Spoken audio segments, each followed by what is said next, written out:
The left has declared it will no longer act with civility, as if it ever acted with civility in the first place or had even the slightest idea what civility means. Meanwhile, the president is telling Jimmy Fallon to act like a man.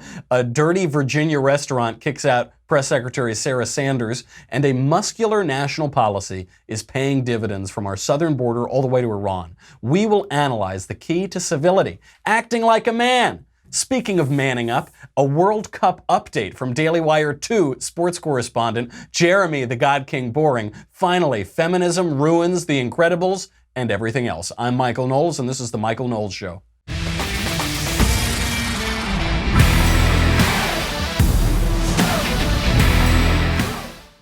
Plus, we also have big news. I have to announce this. This is going to be huge. If I know the internet, people are going to like this.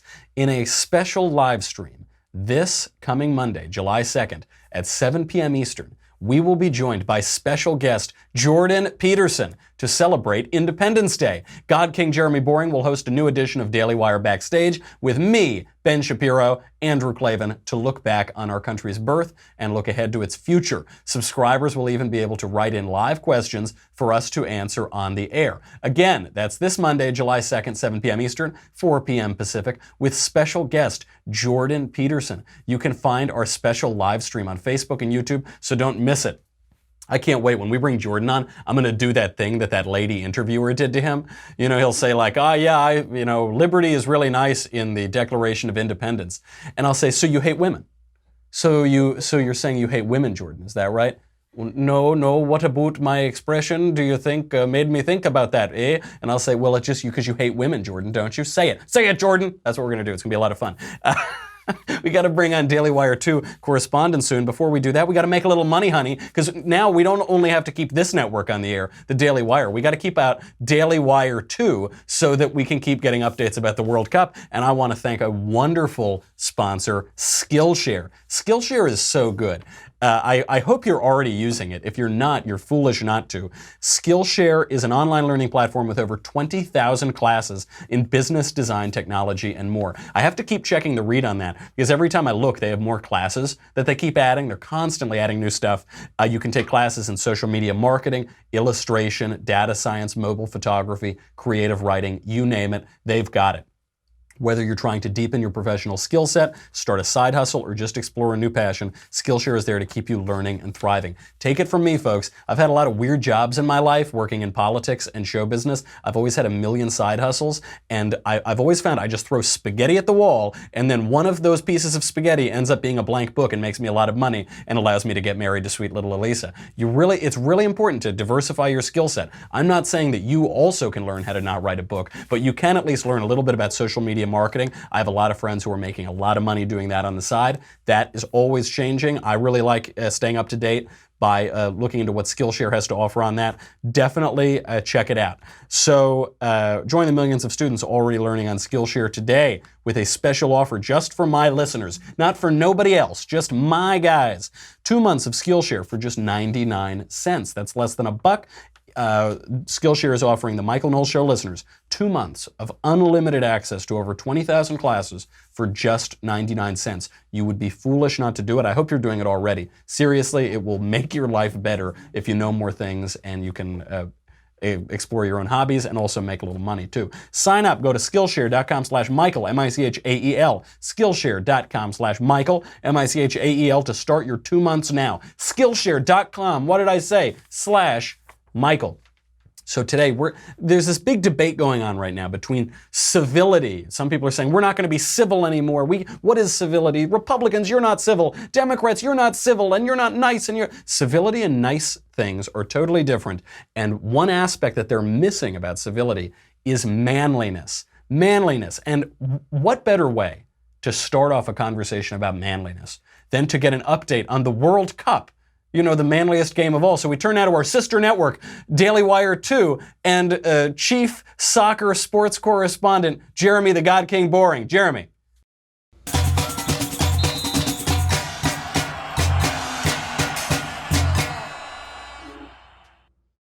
Bada boom! Thank you, Michael, M-I-C-H-A-E-L. It's good to be with you after what sports commentators all over the world are calling the most intense weekend of sweaty athletic men not scoring since Thermopylae. Yes, I am talking about the FEMA World Cup. For our American viewers, that's the once every 4 years global sporting event that doesn't involve curling or figure skating or bombing Iraq.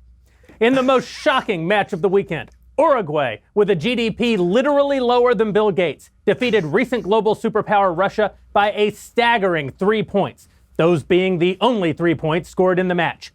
Actor Tom Arnold responded to the match by promising to deliver never-before-seen video of U.S. President Donald Trump covered in urine, praising Russia on its near win, and reminding his constituents that America isn't much better than at soccer if you really think about it. Uruguay's coach responded to the alleged video by dying mysteriously of polonium poisoning. In the all-important Group F, this weekend saw Mexico, GDP 1.04 trillion, edge out South Korea, GDP 1.4 trillion, 2-1, while Germany, GDP 3.4 trillion, defeated Sweden, $511 billion by the same score. You know what that means for Group F, right, Michael? What does that mean, Jeremy? Why would anyone know the answer to that, Michael? I was hoping you knew.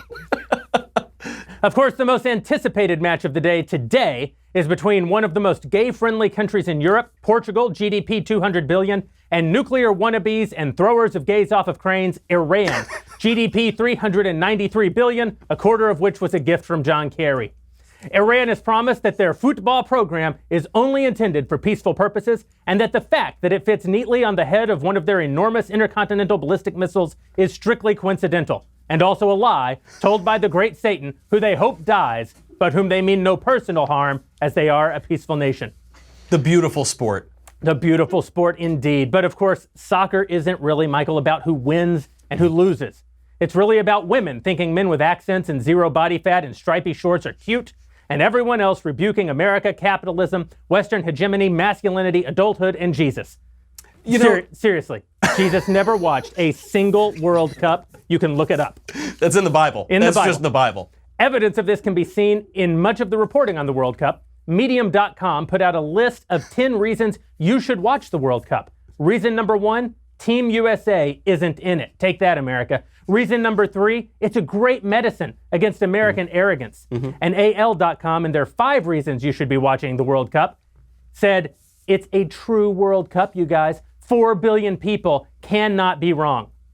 Fortunately for our audience at home, we here at Daily Wire 2 did an in-depth investigation into the question of whether or not 4 billion people can be wrong and discovered this shocking information. This is a map of all of the nations in the world that love soccer. And this is a map of all of the nations in the world that have landed a man on the moon and returned him safely back to Earth. That's right, losers. It's America 1, everybody else 0, a score soccer lovers the world over should be able to get their heads around. Michael, bada boom! Back to you. Jeremy, that is some incredible in-depth research that you have done. I did have a question about the Iranian soccer game. So do we have any information on whether all of the sanctions against Iran, the international sanctions, have prohibited Ford and Chrysler minivans from pulling up to the stadium there and picking up the children from the game? You know, interestingly enough, Michael, soccer moms in Iran actually are well equipped. And in other good international news, soccer moms in Saudi Arabia are now actually legally allowed to drive to the field to pick up those adorable 6-year-olds as they learn basic motor skills. That is really wonderful. I'm so glad that those World Cup players will now be able to get their juice boxes in some of those countries where heretofore the soccer moms couldn't drive. Jeremy, the God King Boring, what an incredible recap. I look forward to hearing more. When are you going to be watching more of the games? Watching? Bada boom! Jeremy, the God King Boring, everybody. Really important update. Really. I thought I was going to be able to make it through that with a straight face. Years and years of conservatory training. Not a chance. Absolutely not. Really good stuff. I got to tell you, the World Cup was kind of bothering me, because I went to my favorite bagel place in LA this weekend. My one refuge, I thought, from the kind of LA PC hippy dippy stuff. I go to buy a bagel and what do I see? 2 giant TVs with the World Cup on, a big sign that says, the place to watch the World Cup, your bagel place. And I think, okay. But watching those updates, I think I'm really starting to change my opinion. I'm getting a real kick out of this World Cup. Okay, so moving on from, the manliest sport, the beautiful game of soccer. Let's start talking about manliness here, because manliness is the question of this. Donald Trump saying, act like a man, Jimmy Kimmel, and then people saying, you're not being civil, you're not, what is this, okay. It's manliness and womanliness are misunderstood across the political spectrum, and it's playing out in our politics. You're seeing it in politics, you're seeing it on TV, you're seeing it in movies. We're gonna get to The Incredibles by the end, but feminism totally destroyed Incredibles 2, and it's really sad. This misunderstanding of what manliness is. Over the weekend, we'll begin with Donald Trump and Jimmy Fallon, and then we'll be able to move into, I think, Maxine Waters and Sarah Sanders getting kicked out of that restaurant and why that cartoon wasn't any good. Over the weekend, here's where it began. Donald Trump gave Jimmy Fallon important advice. Here's the exchange. I don't know what to do. I don't know what to do. You can act like a man! What's the matter with you? Is this how you turn out a Hollywood Pinocchio that cries like a woman? What can I do? What can I do? What is that, man? Look. Do we know if Donald Trump is part Italian? He looked very Italian in that photo.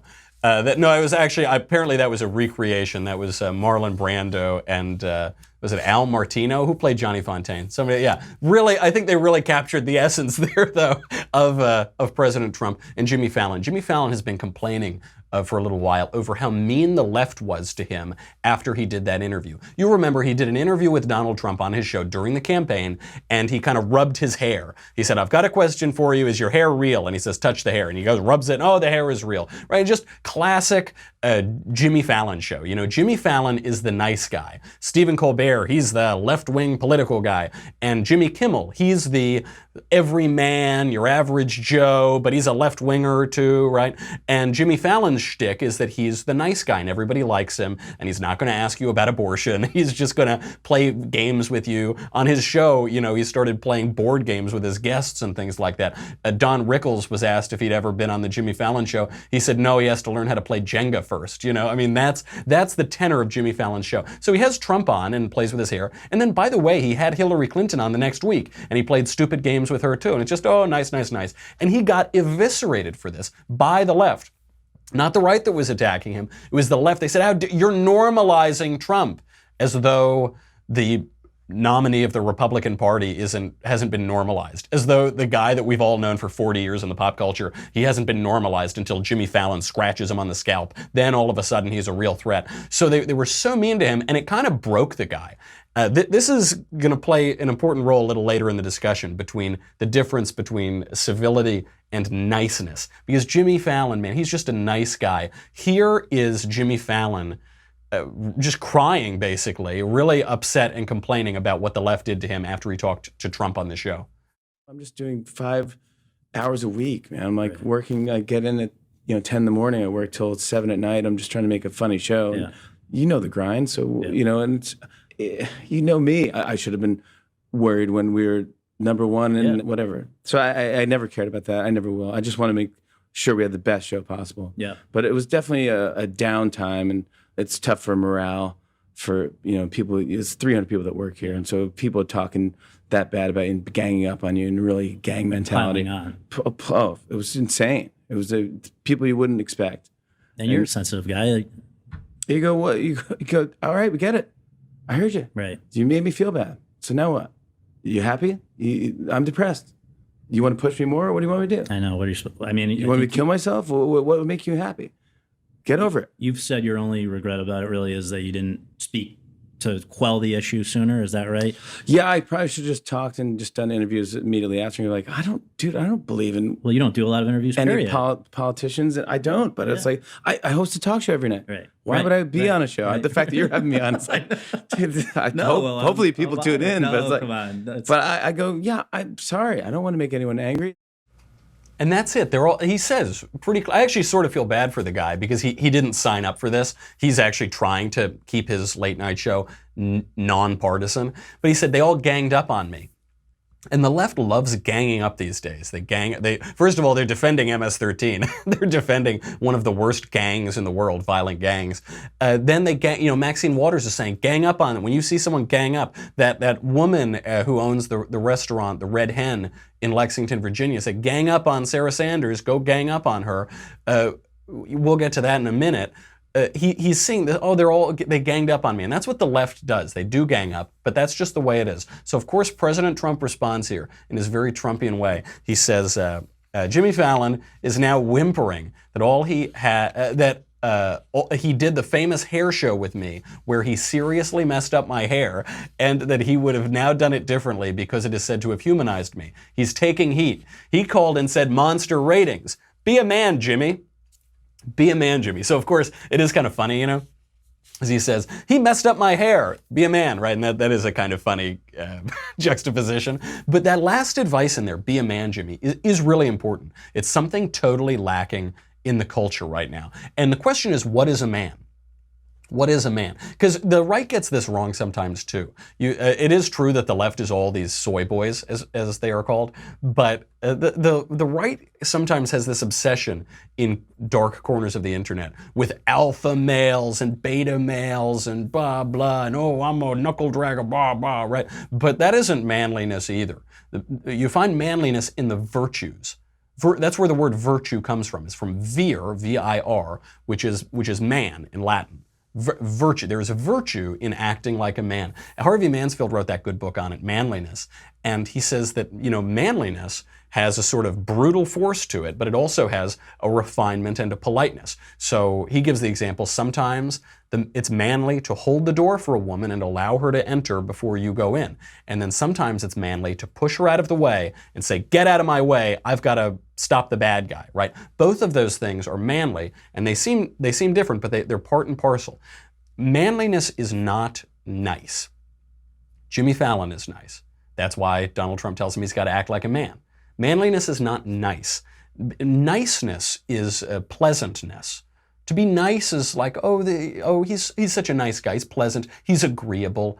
Being nice is being agreeable. Alan Bloom, who wrote The Closing of the American Mind, in the 1980s, he indicted all of the American students that he knew by saying that they were nice. The best thing you could say about these students is that they were nice. And what he meant is they're shallow. They don't stand for anything. They don't have any core beliefs. They're uncultured. They're uneducated. They're just nice. And, manliness is not nice. It just isn't nice. To be agreeable, go along to get along, be timid, be a pushover, that is not the same as being manly. And Donald Trump is not nice. Our government right now is not nice. It isn't doing nice things. That doesn't mean it's uncivil. Manliness right now is paying dividends for our government. And we're seeing it every day, more and more each day we see this. Manliness right now, an unnice government, is actually restoring civil government. It's restoring civility to our government. Just look on foreign policy. It came out today that the Iranian foreign minister, Javad Zarif, is saying that ripping up the Iran nuclear deal could topple the Iranian regime. Now, you've probably heard the name Javad Zarif before. He is John Kerry's boyfriend. He was the guy, like late at night on Saturday nights, John Kerry picks up the phone once Teresa's gone to bed. He's, hello, Javi, are you there? Javi, I miss you, Javi. I miss you. I'm thinking, I miss you too, yeah. I've been thinking about you a lot. You don't call anymore, Javi. Right? I mean, and I'm half exaggerating here, but he actually does still call this guy, which is a whole separate issue that the former Secretary of State is undercutting U.S. Foreign policy here by dealing directly with the foreign minister of Iran. When that foreign minister is saying the current U.S. policy that Donald Trump is pursuing, the aggressive, muscular, masculine foreign policy, is possibly going to topple our regime. And there's a lot of evidence. That isn't just bluff from the foreign minister. The Iranian rial, the Iranian currency, has just plunged to a record low against the U.S. dollar. There's a major Indian energy company. It just cut its Iranian oil imports by half. Russia's second biggest oil producer was going to start building projects in Iran. It has halted all development there. So there are actually real serious warning signs here. And by the way, all of the people who are these big Trump critics, I think of some of the neoconservative types at some of the magazines, they're the ones pushing for regime change in Iran, but they weren't able to affect it. The Obama administration wasn't able to affect it. Obviously, the Bush administration didn't pursue regime change in Iran. It looks like Donald Trump is actually the one who's going to do it. There are protests pouring out into the streets right now. We were told, oh no, if you rip up the Iranian nuclear deal, you're going to embolden the regime in Iran. They're going to be emboldened by, this was keeping them at bay. Well, no, that isn't what's happening. A little muscle goes a long way. Donald Trump took out that ad in the New York Times in 1988, I think it was, at the end of the Reagan era. And he said, there's nothing about U.S. National policy that a little backbone can't cure. We're actually seeing that play out. And it isn't nice, but it is helpful. That strong foreign policy has gotten North Korea to the table, right? Gotten that crazy dictator with nuclear weapons to come to the table, and possibly we can come to some sort of nuclear arrangement. Who knows? We're in inning 1 or 2 of that. But it got them to the table. Previous administrations were not able to do that. How about on domestic policy? That's the least nice, isn't it? That's the area where Donald Trump, is ripping babies from their mother's arms. Never mind that all the pictures that we've been shown aren't actually separated children. Never mind that they can't point to examples of that. Never mind that Barack Obama did the same thing actually on a much larger and worse scale. Never mind any of that. They're saying it's so not nice, it's mean, it's inhuman. Tom Arnold was in this room yelling at me and saying it's not human, it's not nice, it's mean, it's blah, blah, blah. So cut to a poll right now from CBS, mainstream media. About half of Americans say that we need to send illegal families back. 48% of Americans. We catch them at the border, we have to send them back. This is a recent poll. That's despite the mainstream media spending 176 minutes during 6 days covering the poor little children in this very emotional coverage.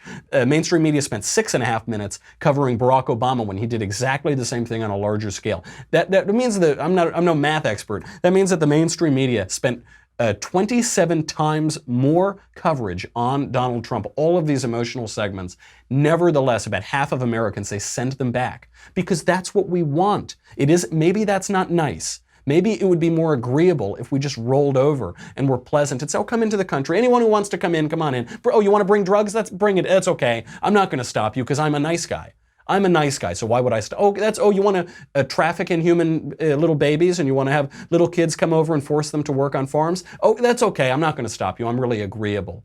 Oh, you want to sexually assault women at the border at a rate of 60 to 80%? Well, I'm not going to stop you because I'm such a nice guy. No, this is not a nice policy. This is a civil policy. This is a manly policy. This is a law and order policy. But that's what we need. That's what we need right now. And America agrees with that. Do you know that right now, half of Americans say that we need to build the wall? Half of Americans. That number would have been unthinkable even 2 or 3 years ago. But we're now seeing when the rubber meets the road and you get rid of all of the sort of pleasantries and the shallow niceness, what the issue is, where the conflict really lies. And Americans want to protect their border because we're a nation of laws. We're not a nation of men. That's not what we're supposed to be. That it isn't nice, but President Trump has put the mainstream media in their place. This is the distinction. Manliness is not nice, but it is civil. Civil, it means relating to citizens. It comes from the Latin words civilis or civilis, which is relating to the city, relating to people who live within the city. I noticed this distinction. A left-wing reporter emailed me before this and asked me if it's not hypocritical that Republicans now are saying people need to be civil, even though in the past Newt Gingrich used to say, they should be, Republicans are too nice, right? So isn't that hypocritical? No. The right is not nice, but it is civil. The left is not civil, but it is nice. Look at the Sarah Sanders situation. So Press Secretary Sarah Sanders was kicked out of a restaurant in Lexington, Virginia called Red Hen. I mention the restaurant so that you never, ever go there.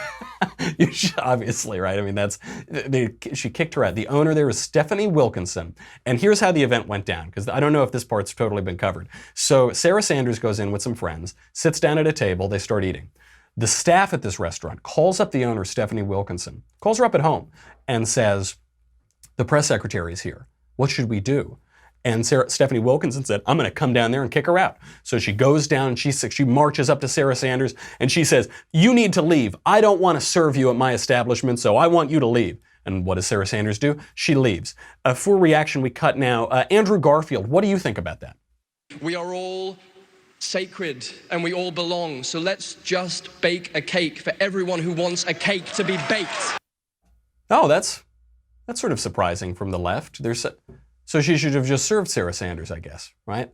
Did Sarah Sanders order cake? I don't know if she ordered cake. Maybe if she ordered cake or flowers, then the left would demand that Sarah Sanders be served. But maybe, I don't know, maybe it was roasted chicken or something. So, but look at that. It is really incredible that on the left right now they say, we need to serve everybody. How dare you kick someone out just because you don't want to participate in his gay marriage ceremony?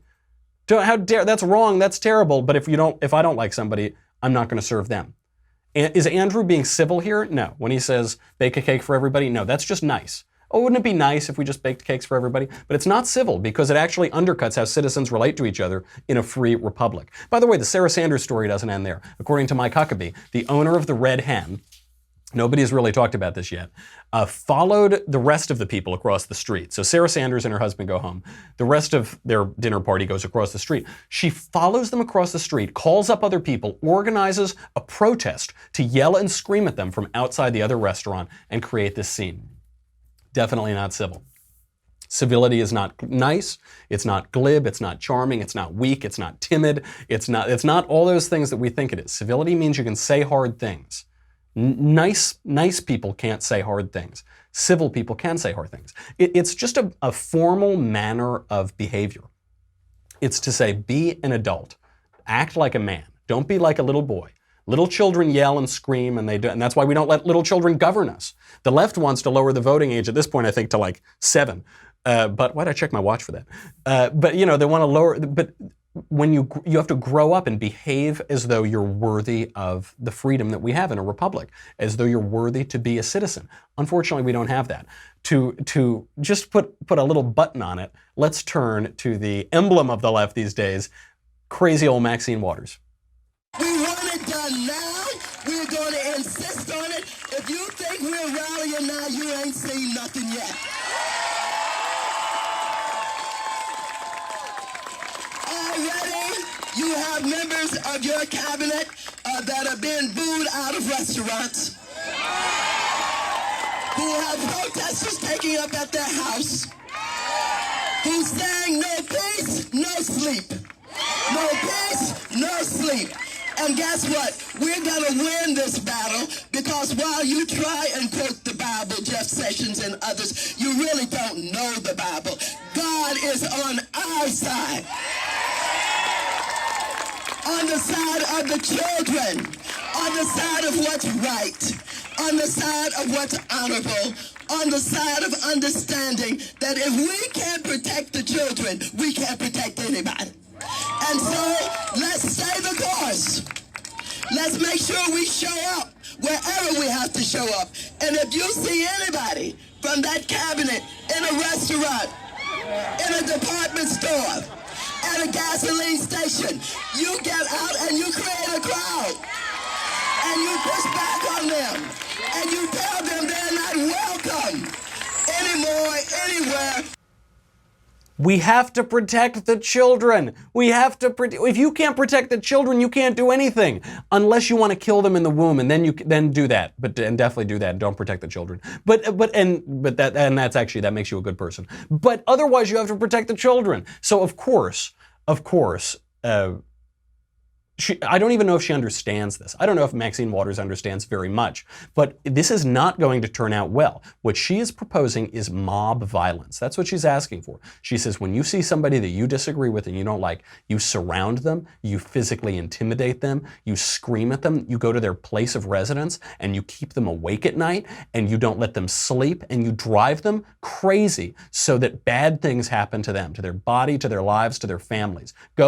She's saying, go to their house. She's saying terrorize their families. That's what that means. Go keep them. Because by the way, if you have a screaming mob outside someone's house, it doesn't just mean that they stay awake and their kids sleep soundly at night. That's not how that works. It's just terrorize people that you disagree with. This is civility from Maxine Waters, right?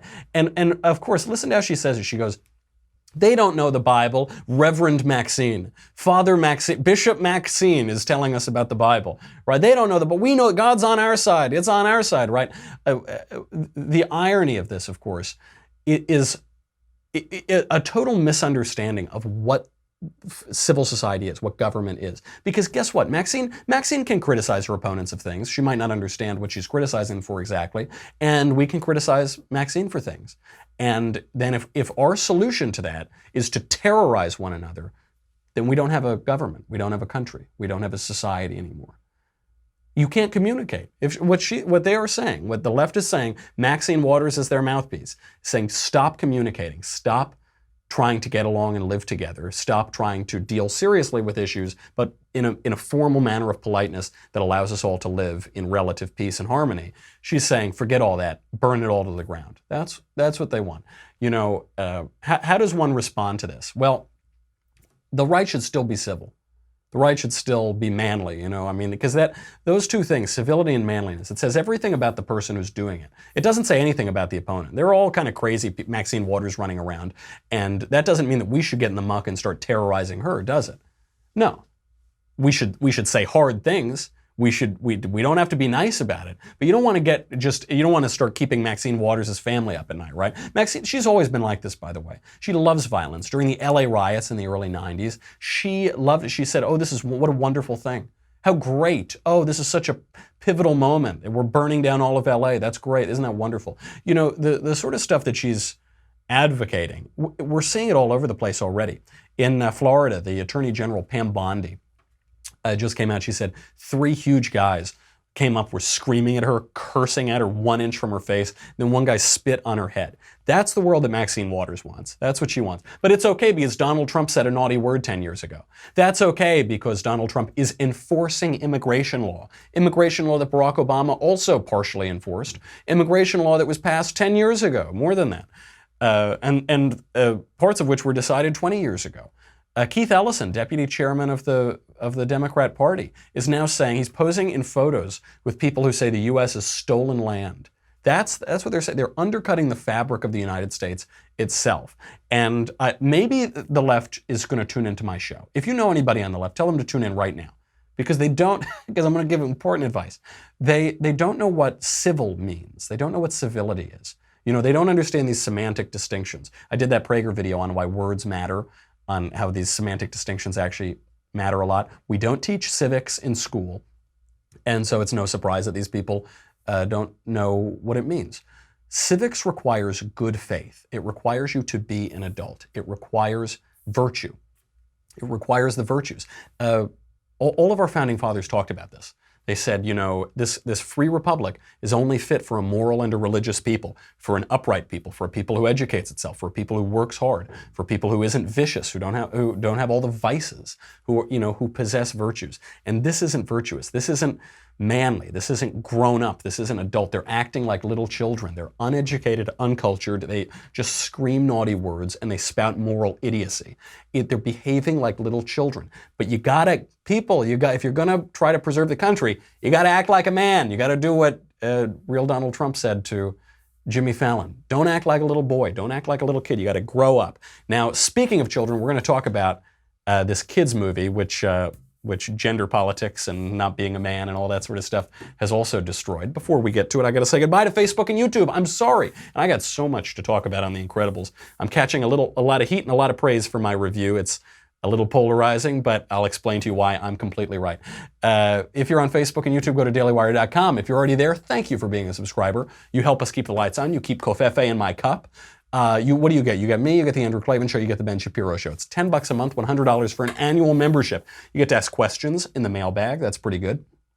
And make sure you get your questions in for this week. None of that matters. This is what matters.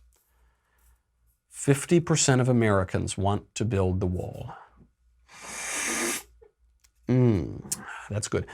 Almost 50% of Americans want to turn even whole illegal families away when they get to the border. Just turn them all away. And just because that's the law, and we have to be a nation of laws and let people who have been waiting in line come in first, and we can't just give amnesty to criminals. The majority of Americans approve of Donald Trump's handling of the economy, including 30% of even Democrats.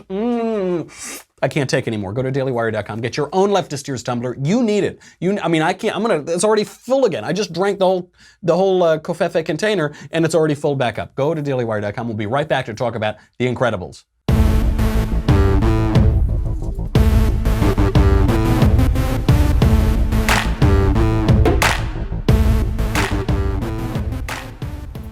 Feminism ruins everything.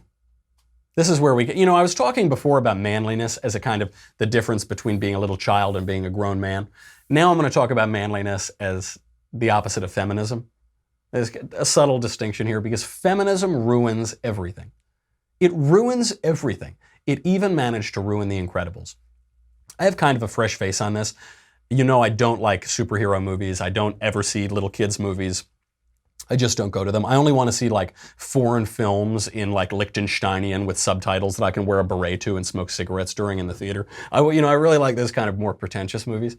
But this one, Sweet Little Elisa, Saint Little Elisa, Saint Little Michael, Mrs. Knowles, she wanted to go see Incredibles 2. And so I said, all right, I'll go see Incredibles 2, but I've never seen Incredibles 1. So I actually think I have a pretty good perspective on this because I watched the two movies back to back. I went straight from Incredibles, the original, and headed to the movie theater and saw the sequel. The first movie is one of the best movies of the last 20 years. If you haven't seen it, go out and see it. It is so good. And the reason why it's so good, it's about superheroes, I guess, but it's really not about superheroes. It's good in that genre, but it's so much more than that. And when movies are so much more than those genres, I tend to like them. Like Logan, the movie Logan, I guess it's a superhero movie, but it's so much more than that. So I really liked that movie. Or The Dark Knight even is a superhero movie, and it is more than just a superhero movie. It does have some weight to it. So I go into this with The Incredibles, and The Incredibles is about this family led by Mr. Incredible. He's the husband, and there's Elastigirl as the wife, and 3 kids.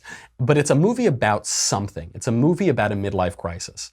All of the other superhero movies are just basically popcorn movies where they all follow the exact same formula. There aren't even spoilers that you can give to them because we all know exactly how those movies play out. This movie isn't like that. It's a movie about a midlife crisis. It's a movie about a guy whose glory days were in the past when he was a superhero fighting bad guys on his own. He makes a point all the time. He says, I work alone.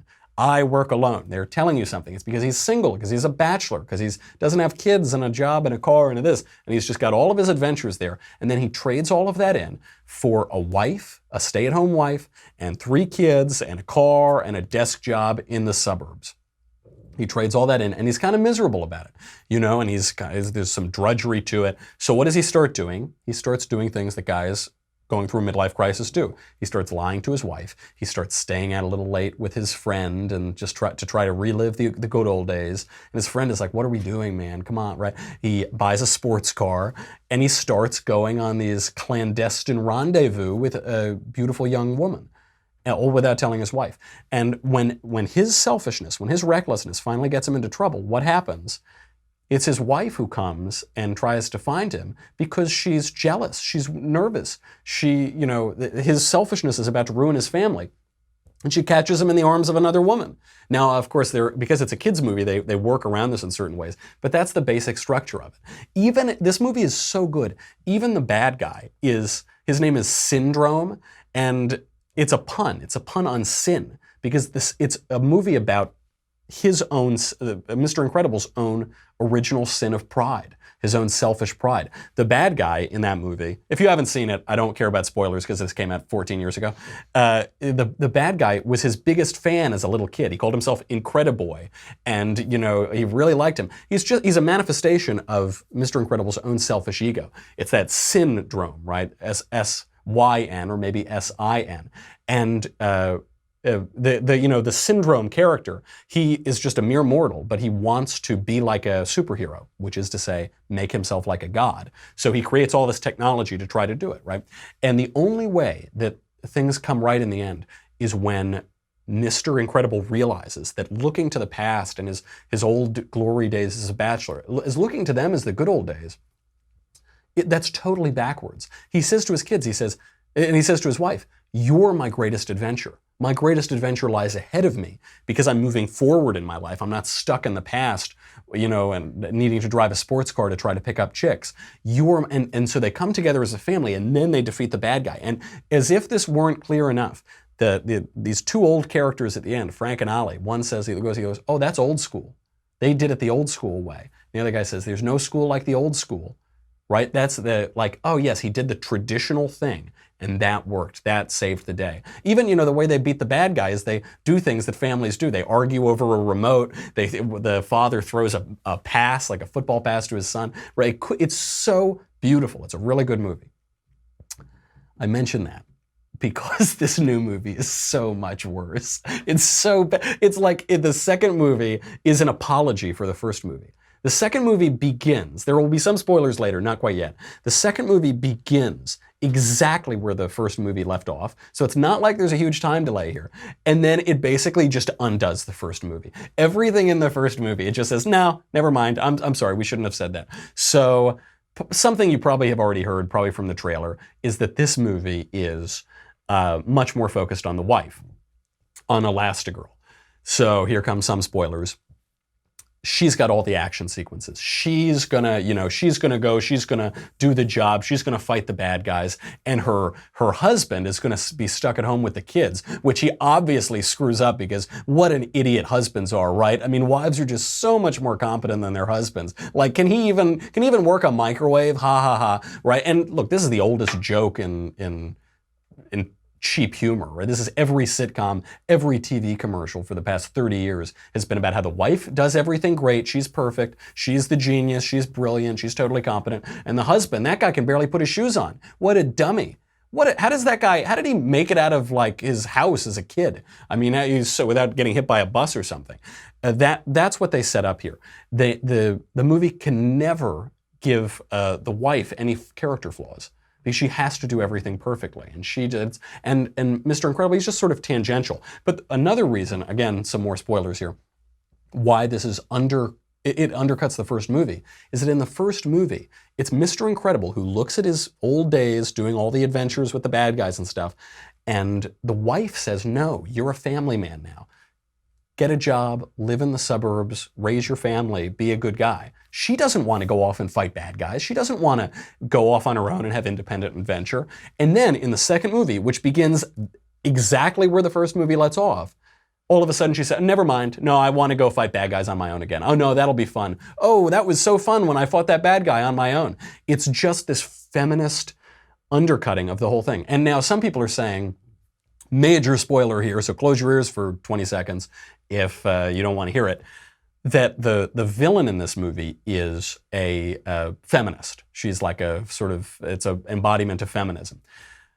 Right, okay, villainous things are villainous, so that's true. I mean, that is how that plays out in movies, but it doesn't make up for it. It doesn't make up for what the whole movie is saying at the end. It just becomes this popcorn movie. I'm not saying that Incredibles 2 is a feminist screed, and it's awful and it's ruining society. It's just like meh. It's just, if I had just seen Incredibles 2 and not seen the original right beforehand, I would say, okay, well, I probably wouldn't even talk about it. I'd say, well, that was whatever. Compared to all the other stuff coming out of Hollywood, whatever. But because it's an answer to the first, I just think it's a real missed opportunity. It took them 14 years to turn A Wonderful Life into an episode of Everybody Loves Raymond. I mean, it is so frustrating.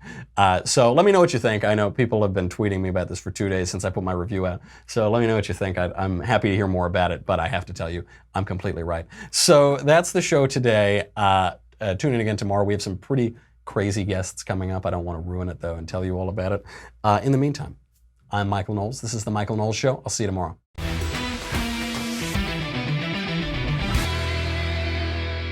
The Michael Knowles Show is produced by Senia Villarreal.